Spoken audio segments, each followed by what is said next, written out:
তো বস, আজকের এই ভিডিওতে আমরা ইন্ডিয়ান সিনেমার বেশ কিছু আপডেটস দেবো। তো চলো আজকের ভিডিও শুরু করা যাক। আজকের প্রথম যেটা আপডেট সেটা হচ্ছে রামায়ণ ছবির একটা বড় ইভেন্ট হতে চলেছে 26শে মার্চ এক্সপেক্টেড ডেট, এবং সেখানে একটা বড় ইভেন্ট তারা প্ল্যান করছে, যেখানে এই ছবির যে একটা হিউজ কাস্ট, প্রত্যেকটা চরিত্রর একটু করে ঝলক তারা দেখাবে অডিয়েন্সকে।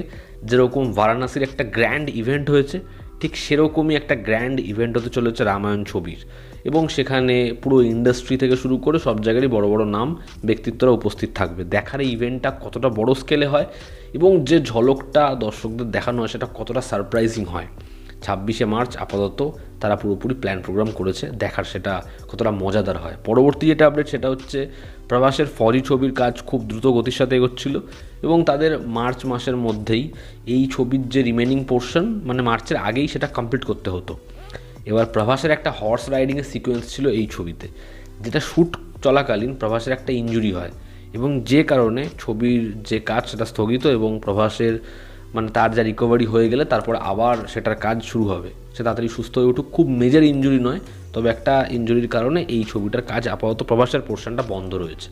পরবর্তী যেটা আপডেট সেটা হচ্ছে কার্তিক আরিয়ানের যে ছবিটা হতে চলেছে নিখিল নাগেশ ভট্টের সাথে, যেই পরিচালক এটাকে কিল বানিয়েছে, তার পরের ছবি হওয়ার কথা রয়েছে সানি দেওলের সাথে। তো তার সাথে যে কোলাবোরেশনটা, সেখানে ফিমেল লিড চরিত্রে দেখা যেতে পারে হচ্ছে রুক্মিণী বসন্তকে। এবার দেখা রুক্মিণী এই ছবির পার্ট হয় কি না, কার্তিকের সাথে রুক্মিণীকে দেখায় মানায় কি না।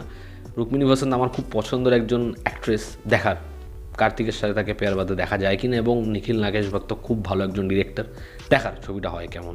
পরবর্তী যেটা আপডেট সেটা হচ্ছে দেব 50 অর্থাৎ বিএডি বাইক অ্যাম্বুলেন্স দাদা, সেই ছবির শ্যুট গতকাল থেকে শুরু হয়েছে।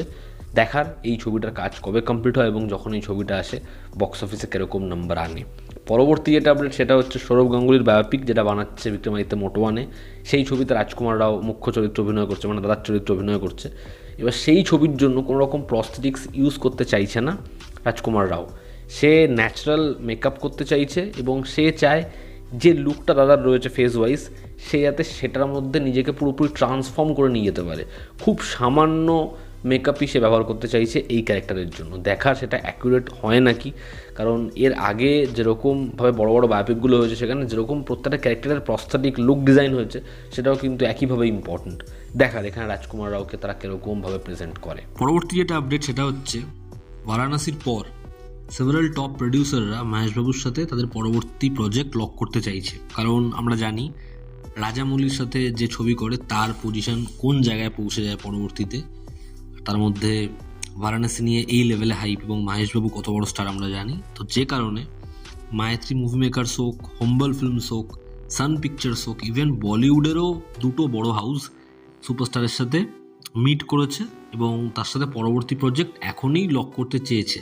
কিন্তু মহেশবাবু আপাতত বারাণসীর পর কোনো ছবিরই কন্ট্রাক্টে বা কোনো ছবির সাথেই যুক্ত হতে রাজি নয়, সে আপাতত বারাণসী নিয়েই ব্যস্ত রয়েছে। পরবর্তী যেটা আপডেট সেটা হচ্ছে টক্সিক ছবির প্রমোশন জোর কদমে শুরু হবে, যেখানে টক্সিকের টিজার আসার চান্স রয়েছে ফেব্রুয়ারি মাসের এন্ডে, এবং ছবির ট্রেলার আসার প্ল্যান মেকার্সরা করছে ফার্স্ট উইক অফ মার্চ।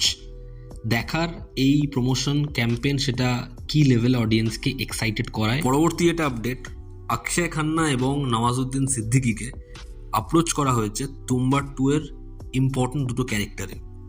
এবার দেখার এই দুই অ্যাক্টর কি তুম্বার 2 এর পার্ট হয়, না দুজনের মধ্যে যে কোনো একজন এই ছবির পার্ট হয়। গতকাল ও রোমিও ছবিটা একটা কালেকশনের ড্রপ দেখে, তার মূল কারণ হচ্ছে ইন্ডিয়া পাকিস্তানের ম্যাচ, নাইট শোজে খুব ভালো রেসপন্স থাকে না। ছবিটা কালকে মোটামুটি 11 কোটি টাকার মতো কালেকশন করে, এবং 3 দিনে ছবির কালেকশন মোটামুটি 34,50,00,000 মতো, যেটা আপাতত খুবই মোটামুটি জায়গায় রয়েছে। দেখার আজকে ছবিটার কালেকশানে কীরকম হোল্ড থাকে, দেখার এই ছবিটার কালেকশন কি মেনটেন থাকে। আমরা যদি এবার প্লেক্স কালেকশন নিয়ে কথা বলি, যেখানে প্রত্যেকটা বাংলা ছবি নিজের 3rd উইক 4th উইকে কীরকম জায়গায় রয়েছে, তো বিজয়নগরের হিরে এই ছবিটা নিজের 3rd উইকে 8 লক্ষ টাকার ব্যবসা করেছে, এবং টোটাল কালেকশন এখনও পর্যন্ত 88 লক্ষ টাকার, যেটা বেশ ভালো সাইন। 3rd উইকেও এই ছবিটার কিন্তু মাল্টিপ্লেক্সে একটা হোল্ড রয়েছে কালেকশানে। এরপর হোক্কলরব এই ছবিটা নিজের 3rd উইকে 1 লক্ষ টাকার ব্যবসা করে, এবং এখনও পর্যন্ত ছবিটার প্লেক্স থেকে টোটাল কালেকশন 26 লক্ষ টাকার।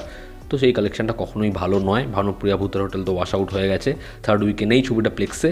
ওসিডি ছবিটা নিজের ফার্স্ট উইকে 4 লক্ষ টাকার ব্যবসা দিয়েছে, এবং খাঁচা ছবিটা 1 লক্ষ টাকার ব্যবসা দিয়েছে।